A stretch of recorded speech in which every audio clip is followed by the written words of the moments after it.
अस्सलाम वालेकुम, मैं हूं अली रज़ा और आप देख रहे हैं मेरा यूट्यूब चैनल केमिस्ट्री वर्ल्ड। नाजरीन, हमने आगाज़ किया हुआ है चैप्टर नंबर 2 एटॉमिक स्ट्रक्चर पर एक लेक्चर सीरीज़ का, जिसमें हम important topics one by one discuss कर रहे हैं। आज का हमारा जो लेक्चर है ये बेसिकली होगा स्पेक्ट्रम पर, कि स्पेक्ट्रम क्या है और स्पेक्ट्रम की जो 2 बेसिक टाइप्स हैं, एटॉमिक स्पेक्ट्रम या लाइन स्पेक्ट्रम और कॉन्टिन्यूस स्पेक्ट्रम, उनका कंसेप्ट क्या है। सबसे पहले चले हम देखते हैं कि स्पेक्ट्रम क्या है, स्पेक्ट्रम को हम किस तरह डिफाइन कर सकते हैं। Spectrum is a visual display और dispersion of components of white light कब when passed through a prism is called spectrum. जब हम वाइट लाइट को पास करेंगे, ठीक है, वाइट लाइट को हम पास करेंगे प्रिज्म में से, जब प्रिज्म में से हम वाइट लाइट को पास करेंगे तो जो हमारे पास स्पेक्ट्रम शो होगा, ठीक है, वो जो डिस्प्ले शो होगा, जो हमें डिटेक्टर शो करवाएगा, ठीक है, डिस्प्ले, वो हमारे पास स्पेक्ट्रम होता है जब हम वाइट लाइट को पास करते हैं प्रिज्म में से।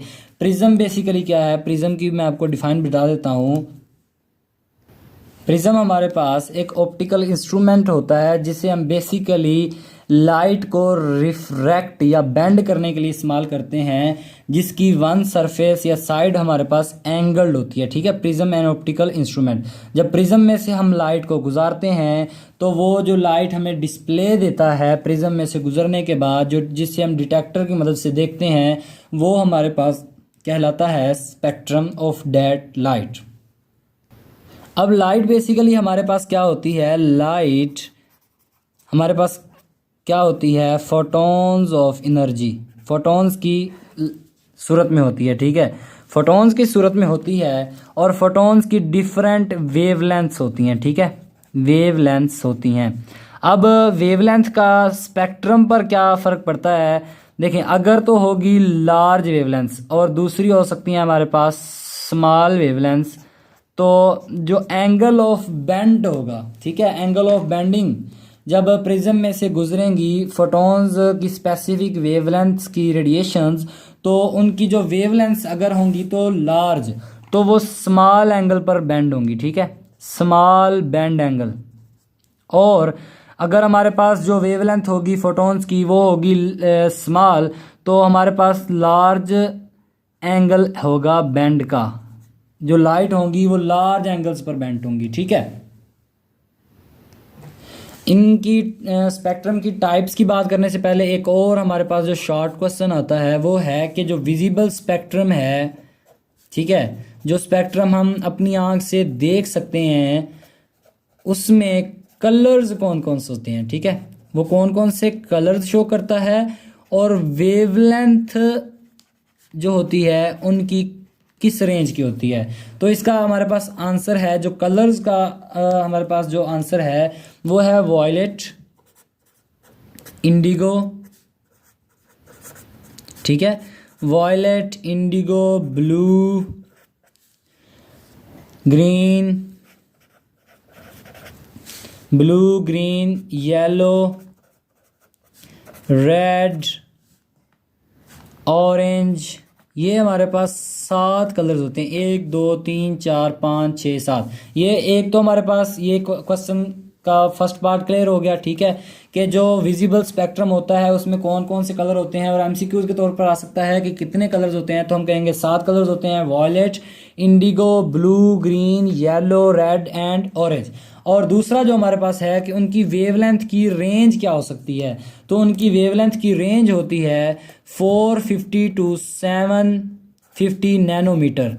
आपको यहाँ पर ये भी लिखा मिल सकता है 400 टू 750 नैनोमीटर, ठीक है। इस रेंज की जो वेवलेंथ होंगी वो हम अपने आंख से देख सकते हैं, वो विजिबल स्पेक्ट्रम में लाई करती हैं।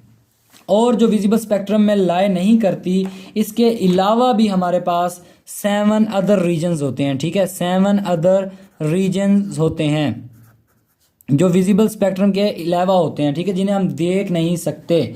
तो उनमें हमारे पास आ जाती हैं एक्सरेज वाला region, X rays, gamma rays, cosmic rays, ठीक है, ये शॉर्टर, बहुत ही कम वेवलेंथ होती है इनके पास, ठीक है, कॉस्मिक रेज, ये सारा हमारे पास आ जाती हैं। और हमारे पास जो बड़ी वेवलेंथ की जो है, जो हमें देख नहीं सकते जो हम, वो हैं microwaves, infrared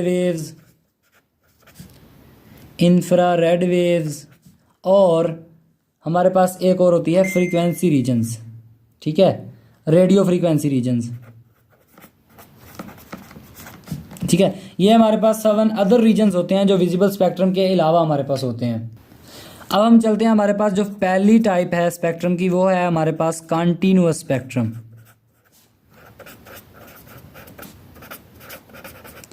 continuous spectrum basically क्या है? It is the type of spectrum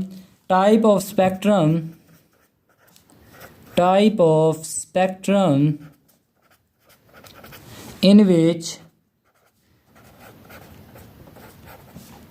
colors are not marked, मैं आपको इसका मतलब भी बताता हूँ, and diffused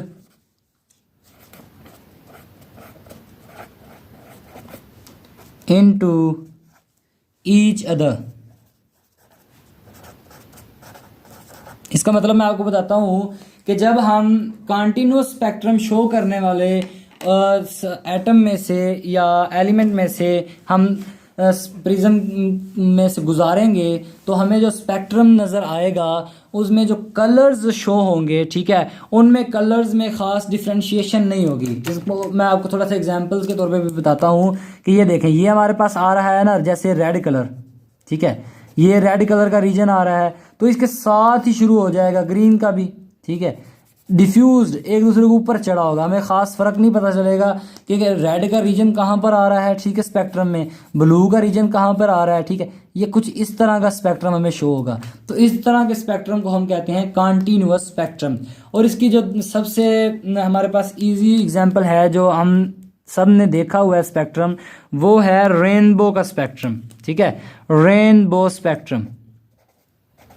रेनबो को अगर आप गौर से देखें तो आपको उनके कलर्स को डिफ्रेंशिएट नहीं कर सकते, आप बता नहीं सकते कि ग्रीन वाला रेनबो का जो पोर्शन है, कलर है, वो कहाँ पर ख़त्म हो रहा है, येलो वाला, रेड वाला कहाँ पर ख़त्म हो रहा है।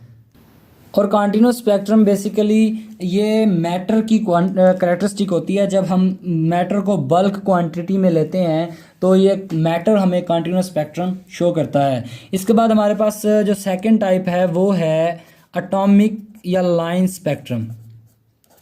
एटॉमिक या लाइन स्पेक्ट्रम ये हमारे पास क्या है, ठीक है, इसकी हमारे पास जो डिफ़ाइन है आप खुद हिसाब लगा लें कि उसमें डिफ्यूज थे कलर्स, तो इसमें 3 पॉइंट्स हमारे पास हो सकते हैं कि जो कलर्स आएंगे स्पेक्ट्रम में वो मार्क्ड होंगे। मार्क्ड होने का मतलब क्या है कि उनकी जो लाइन होगी बाउंड्री की वो होगी लाइन बाउंड्री, नॉट डिफ्यूज्ड। और तीसरा पॉइंट हो सकता है कि कैन बी सेपरेटेड, ठीक है। एटॉमिक या लाइन स्पेक्ट्रम में जो कलर्स होते हैं वो बेसिकली हमारे पास उनकी एक ख़ास मार्क्ड वैल्यूज़ होती हैं, वो उनकी बाउंड्री लाइंस होती हैं, एक कलर दूसरे की बाउंड्री लाइन में नहीं नज़र आता और वो डिफ्यूज नहीं होते। इसका मतलब यही हुआ, और वो सेपरेटली हम देख सकते हैं। जब भी किसी एलिमेंट या कंपाउंड में से लाइट गुजारी जाती है या उसे वोलेटाइज किया जाता है, एलिमेंट या कंपाउंड को वोलेटाइज्ड किया जाता है, तो रेडिएशन इमिट होती हैं, ठीक है, रेडिएशन इमिट होती हैं और वो स्पेसिफिक, ठीक है, डिस्क्रीट लाइंस कलर्स की शो करती हैं, ठीक है, कलर्स की शो करती हैं, जिसे हम कहते हैं लाइन स्पेक्ट्रम। ये है हमारे पास लाइन स्पेक्ट्रम। जब हम किसी एलिमेंट को वोलेटाइज करते हैं तो उसमें से रेडिएशंस निकलती हैं, ठीक है, वो हमें डिस्टिंक्ट लाइंस नज़र आती हैं और वो डार्क स्पेसिस में एक डिस्टिंक्ट वाइट लाइट्स नज़र आती हैं लाइट की, जिसे हम स्पेसिफिक बाउंड्री, ठीक है, उनकी नज़र आती है, तो हम उन्हें कहते हैं एटॉमिक या लाइन स्पेक्ट्रम। यहाँ पर मैं अगर एग्जांपल की बात करूँ, यहाँ पर एग्जाम्पल की बात करें तो हम बात करते हैं सोडियम की। जब सोडियम की हम बात करते हैं, इसके एटम में से गुजारी जाती है लाइट, तो प्रिज्म के में हमें ये 2 लाइंस शो करता है, ठीक है, ये हमें 2 लाइंस शो करवाता है। 2 लाइंस ऑफ विच कलर, ये हमें कुछ इस तरह की येलो कलर की 2 लाइंस शो करवाता है जिनमें ख़ास स्पेसिंग होती है। यही है लाइन स्पेक्ट्रम का बेसिक कंसेप्ट। इनकी जो स्पेसिंग होगी, ठीक है, ये ख़ास स्पेसिंग होगी इनकी। जो लाइंस हैं, 2 कलर्स हैं, हालांकि दोनों येलो कलर्स की लाइंस हैं, मगर इनमें भी एक स्पेसिफिक डिस्टेंस होगा, बाउंड्री होगी, ठीक है। और एक और एग्जांपल ले हम अगर हाइड्रोजन एटम की, ठीक है, हाइड्रोजन स्पेक्ट्रम की, तो बहुत सारे कलर्स होते हैं, ठीक है, डिफरेंट कलर्स। मगर हाइड्रोजन स्पेक्ट्रम की एक ख़ास बात, अगर पॉइंट टू बी नोटेड, कि इसका जो, अगर इसके हम डिस्टेंस बढ़ता जाए, अगर डिस्टेंस बढ़ाते जाएं, तो शुरू में ये हमें लाइन स्पेक्ट्रम शो करेगा, ठीक है। डिस्टेंस बढ़ाते जाएंगे, डिस्टेंस बढ़ता जाएगा, तो ये एंड पे हमें कॉन्टिन्यूस स्पेक्ट्रम शो करना शुरू कर देगा। शुरू में तो ये हमें लाइन स्पेक्ट्रम देगा, ठीक है, शुरू में तो कुछ इस तरह का होगा कि ये लाइन है एक कलर की, एक कलर की। इसके बाद हमारे पास जो एटॉमिक स्पेक्ट्रम है उसकी भी 2 टाइप हैं। सबसे पहले जो हमारे पास टाइप है वो है एटॉमिक इमिशन स्पेक्ट्रम। देखें, सबसे पहले आप इसके नाम पर गौर करें, इमिशन। इमिशन का मतलब है लाइट आना, लाइट निकलना, लाइट का निकलना। जब लाइट निकलेगी तो ख़ुद हिसाब लगाएं कि आपके पास जो विजुअल्स आएंगे वो रोशन होंगे, ठीक है। इसका बैकग्राउंड होगा ब्लैक, इसका बैकग्राउंड होगा, फर्स्ट पॉइंट आप लिखें, ब्लैक या डार्क बैकग्राउंड, ठीक है, डार्क बैकग्राउंड होगा। और हमें किस तरह पता चलेगा जो लाइट इमिट हुई है, एटॉमिक इमिशन हुआ है, ठीक है, वो हमें पता चलेगा कि लाइट पोर्शन आएगा बैकग्राउंड में कि अगेंस्ट, ठीक है, लाइट पोर्शन अगेंस्ट बैकग्राउंड। मैं आपको इसको ज़रा डिटेल में बताता हूँ, ये सिर्फ इसके की पॉइंट्स हैं याद रखने के लिए, ठीक है। डार्क बैकग्राउंड होगा और light portion against background. Light portion against क्यों आएगा? क्योंकि जब लाइट इमिट होगी तो वो लाइट हम जब उसको वोलेटाइज करेंगे एलिमेंट को, ठीक है, व्हेन सॉलिड्स आर वोलेटाइज्ड और elements in their gaseous states are heated to high temperature और subjected to an electrical discharge, radiation of certain wavelengths are emitted. The spectrum of this radiation contains bright light against dark background. This is called atomic emission spectrum. वो यहाँ पर ये बता रहा है कि जब हम सॉलिड्स को वोलेटाइज करते हैं या फिर एलिमेंट्स को इनकी गैसियस स्टेट्स में हीट करते हैं तो रेडिएशंस इमिट होती हैं डिफरेंट वेवलेंथ्स की, और वो स्पेक्ट्रम शो करती हैं, लाइट लाइंस शो करती हैं डार्क बैकग्राउंड के बरक्स। ये देखें, ये लाइंस होंगी, ठीक है, ये लाइंस होंगी हमारे पास आएंगी,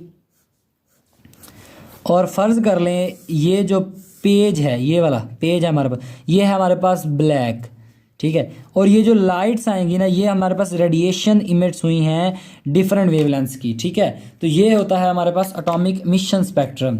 ये सिंपल सा, मैं आपको ज़रा डिटेल में नहीं बता रहा, ठीक है। दूसरा है हमारे पास एटॉमिक अब्जॉर्प्शन स्पेक्ट्रम। दूसरा है एटॉमिक अब्जॉर्प्शन स्पेक्ट्रम। ये भी बड़ा सिंपल सा है कि इसमें बस आपको 2 चीज़ें इनमें डिफरेंस याद रखना है। ये खासा इतना इंपॉर्टेंट नहीं है, बस ये आपको क्वेश्चन, शॉर्ट क्वेश्चन आ सकता है इन दोनों का डिफरेंस, के differentiate between atomic emission spectrum and atomic absorption spectrum. Atomic absorption spectrum में बेसिकली क्या होता है, मैं आपको सिर्फ बता देता हूँ कि जब हम वाइट लाइट की बीम गुजारते हैं गैसियस सैंपल में से, ठीक है, वो जो सैंपल के एलिमेंट्स होते हैं वो ऑब्जर्व कर लेते हैं उस वाइट लाइट की कुछ वेवलेंथ्स को, ठीक है, और कुछ वेवलेंथ्स जो है ना वो पास उसमें से गुजर जाती हैं, ठीक है। और जो स्पेक्ट्रम इन वेवलेंथ्स की रेडिएशंस का बनता है उसे हम कहते हैं एटॉमिक अब्जॉर्प्शन स्पेक्ट्रम। क्योंकि अब्जॉर्ब की है तो वो जो लाइट आ रही थी, वाइट लाइट आ रही थी ना, तो इसमें से बैकग्राउंड हो जाएगा, वो वाइट हो जाएगा, सीधी सीधी बात है, ठीक है। इसमें वाइट बैकग्राउंड हो जाएगा और वाइट बैकग्राउंड है और उसमें से अचानक अब्जॉर्व कर लेंगी जब एलिमेंट्स, तो हमारे पास डार्क लाइंस आएंगी, ठीक है। डार्क लाइंस हमें क्या बताएंगी कि इस वेवलेंथ की जो लाइट है हमारे पास वो अब्जॉर्व हो गई है, ठीक है, अब्जॉर्व हो गई है। तो अब्जॉर्व, वो डिटेक्टर बताएगा कि ये जो वेवलेंथ हैं, ठीक है, ये अब्जॉर्व हुई हैं, तो हमारे पास जो ब्राइट हमारे पास वो होगा बैकग्राउंड, तो उसके अगेंस्ट डार्क लाइंस आएंगी। डार्क लाइंस में बता देंगी कि ये वेवलेंथ की रेडिएशन अब्जॉर्व हुई हैं, तो इसमें जो स्पेक्ट्रम मिलेगा वो होगा एटॉमिक अब्जॉर्प्शन स्पेक्ट्रम। ये था आज का हमारा लेक्चर। नेक्स्ट लेक्चर में हम मज़ीद इसके बेसिक और इम्पोर्टेंट टॉपिक्स को डिस्कस करेंगे। उम्मीद करता हूँ आपको आज की वीडियो पसंद आएगी। अल्लाह हाफिज़, अल्लाह निगहबान।